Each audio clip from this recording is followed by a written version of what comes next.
It's two videos. I'm going to talk about my BPD stuff in this video, and then I'm going to talk about some other issues in another video to shorten it down. Now, things have been a lot better in some ways with my BPD. I'm nowhere near as impulsive as I was. I've stayed out of hospital now for 18 months, and last year was the first year that I went from the 1st of January to the 31st of December without going into hospital. So that was a real achievement, really. And it was hard, don't get me wrong. I've had times, where there's been, big crises and stuff, but I've got through them. My CPN said to me, Christmas time 2012, you need to learn to get through these, crisis points without going to hospital, because you can't, keep being admitted to hospital every time you have a crisis for the rest of your life. I'm going to clock up 200 admissions or something by the time I die, 9 admissions is enough for me. I don't really want to hit double figures. And with him saying that, I realised that he's right. I can't keep going into hospital. When it's it's always been absolutely necessary each time I've gone in. But, when I reach a point where I really, really can't get through it, and I've tried, and I've had the help, and I've had the crisis team and everyone like that, and I still can't get through it, then yeah, I'll accept going in. But, I don't want to go down the same path as I have, in previous years. I'm going to crap on the telly. I'm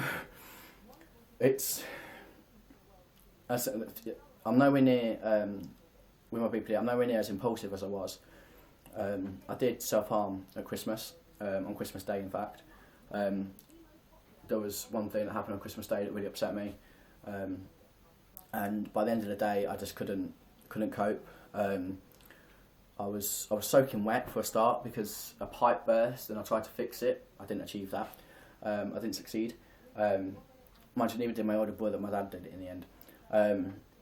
But I was soaking wet, and then I came home from my sister's and I went out and it was freezing cold and I was in soaking wet clothes and I was just in such a mess in my head that I kind of didn't care. And then I came back and I'd already punched the walls a few times and my hand was bruised and swollen, and I just couldn't. I had no cigarettes and I just couldn't cope. I'd gone down and ranting and raving, what had happened to my neighbour, and I was down there for a couple of hours, and it just didn't. I just couldn't calm myself down. Nothing was working as a release. So, I just thought, at the end of the day, I know this will work. I know self-harm will work. I know it will, get release. It was just before midnight and I cut my arm. It wasn't what I'd call bad, but it was the worst that I'd done in, a long, long time. Although it wasn't, it didn't need stitches or anything, but it was still worse than I'd done in, the previous times I'd self-harmed in the past couple of years, really. It was the worst I'd done out of all them.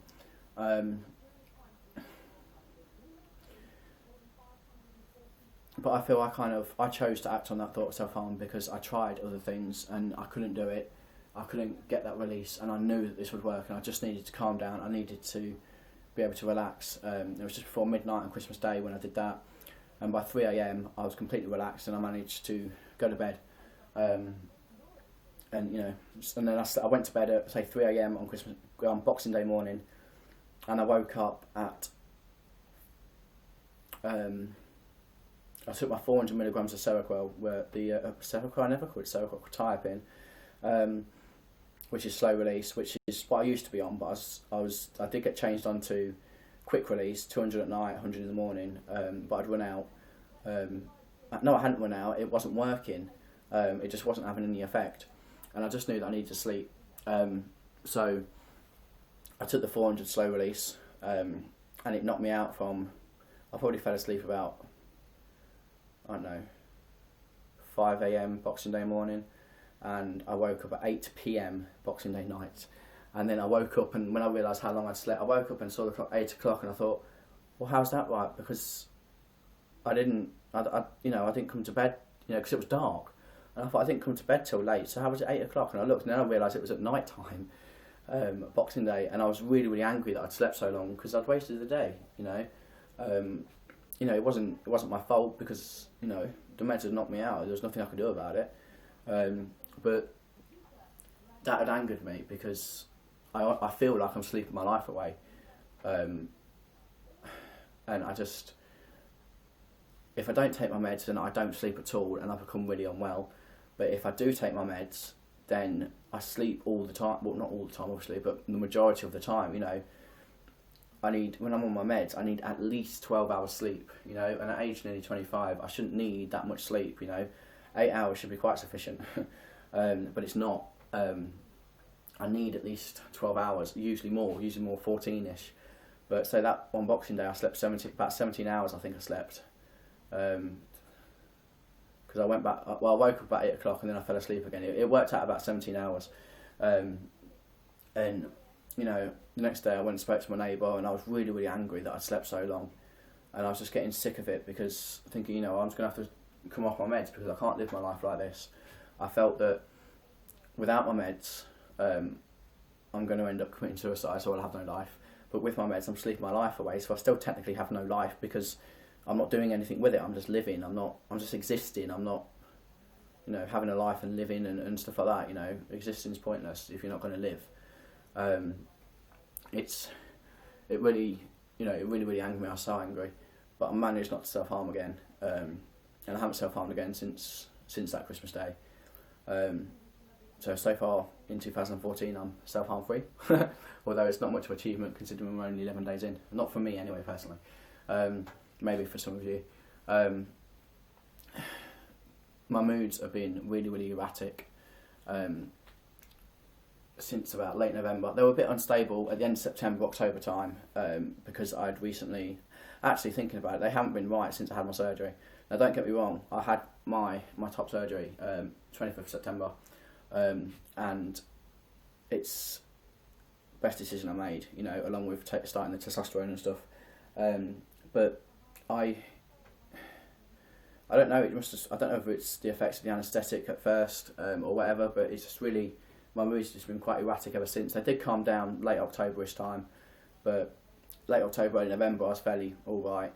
And then late November, early December time, they started becoming really erratic again, changing every couple of hours. And I think I had a period in December where I was really suicidal for about 3 days. Or late November, I think it was, and then all of a sudden, I was sat on the chair, and I was honestly really suicidal. And I was looking up on the internet, looking up online, best way to do this and best way to do that, and about committing suicide. And I was seriously considering it, and I even bought new blades and everything like that. And then all of a sudden, literally like that, I was fine. I thought I don't want to do it no more. I'm fine, I'm alright. And I just thought, this is crazy.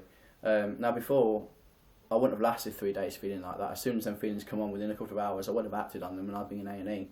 But so that's where the less of the impulsivity comes in, which is a good thing. But with my moods being so erratic, and I've been really struggling with my anger, my temper and stuff, and the slightest little thing will really, really irritate me. If you saw how angry I was that I slept all that time on Boxing Day, to be that kind of angry about oversleeping, it was quite irrational, to be honest, thinking back to it. But at the time, I was absolutely fuming, and I was so angry.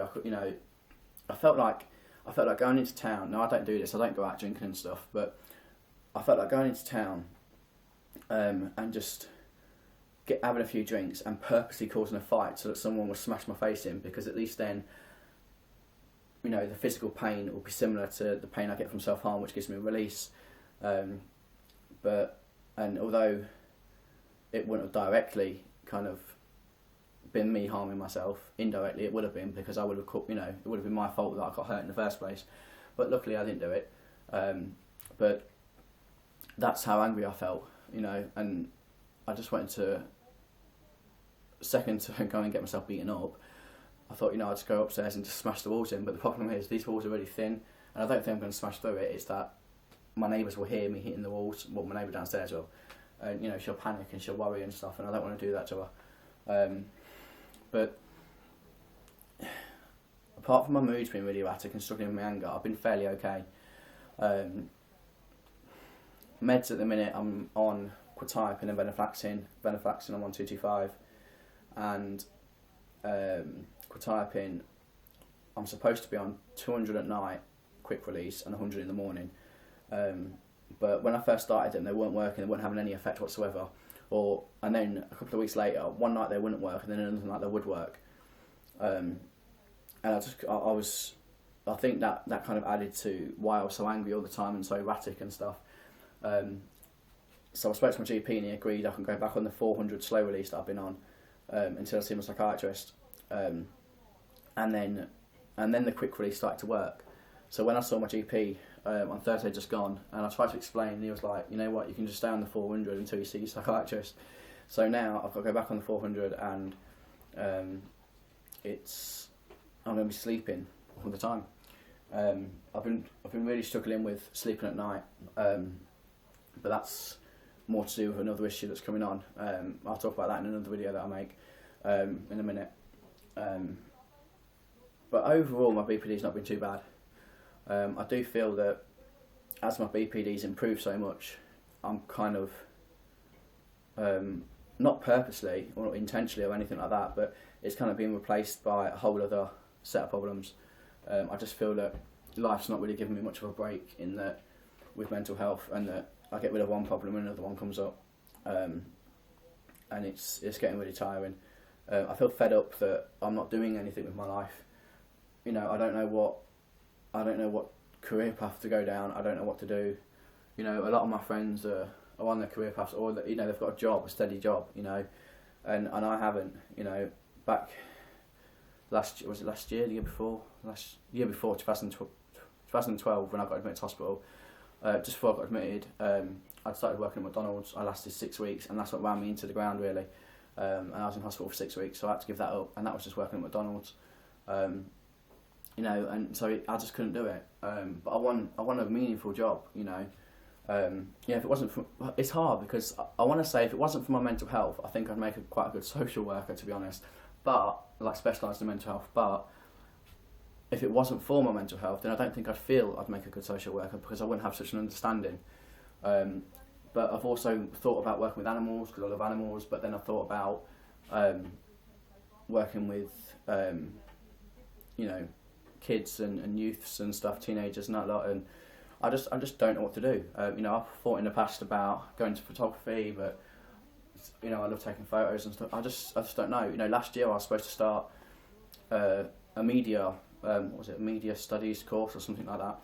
You know, and all about TV and film and photography and stuff, and it actually ended up clashing with my top surgery, and that's why I didn't do it. But by the time it had come around to starting the course anyway, I didn't really want to do it because it had been so long since I decided that that's what I wanted to do that I no longer wanted to do it. I'm the sort of person that once I decide what I want to do, I need to go on and do it. You know, start next week kind of thing. You know, start learning about it and doing a course or whatever. You know, doing voluntary work or something if I could do it next week. You know, I've looked at there's many times I've looked on the internet about various voluntary jobs and stuff, but you know, I apply for like more information, and then by the time it comes round, or you know, I go and talk to the people at these places, and then when it comes to actually going and doing it and doing that bit of work, voluntary work, I just can't do it. I just get so panicked, and I just think, no, I can't do it, and I just don't go, and it's doing my head in. I just think, you know, I'm nearly 25 and I've got no direction in life, and sometimes when I'm having a good day, I think, you know, I've got quite a lot to offer people, but you know, most days I feel that the sort of people that I want to help, I'd end up making myself ill, even more ill, in the process, which wouldn't be any fault of theirs. Obviously, it'd be because I'm not in the right position, right mind frame to do it. But you know, I don't want to be stood here in 10 years' time saying exactly the same thing. You know, people say, you know, just take it one day at a time, but I did that last year, and before you know it, the whole year's gone, you know, and I did nothing. You know, yeah, I stayed out of hospital, and yeah, I had my top surgery, but you know, with the top surgery, eventually that would have happened anyway, regardless. And yeah, staying out of hospital was an achievement, but I still didn't achieve anything myself. I didn't go out and do something and achieve it, and that was quite disheartening.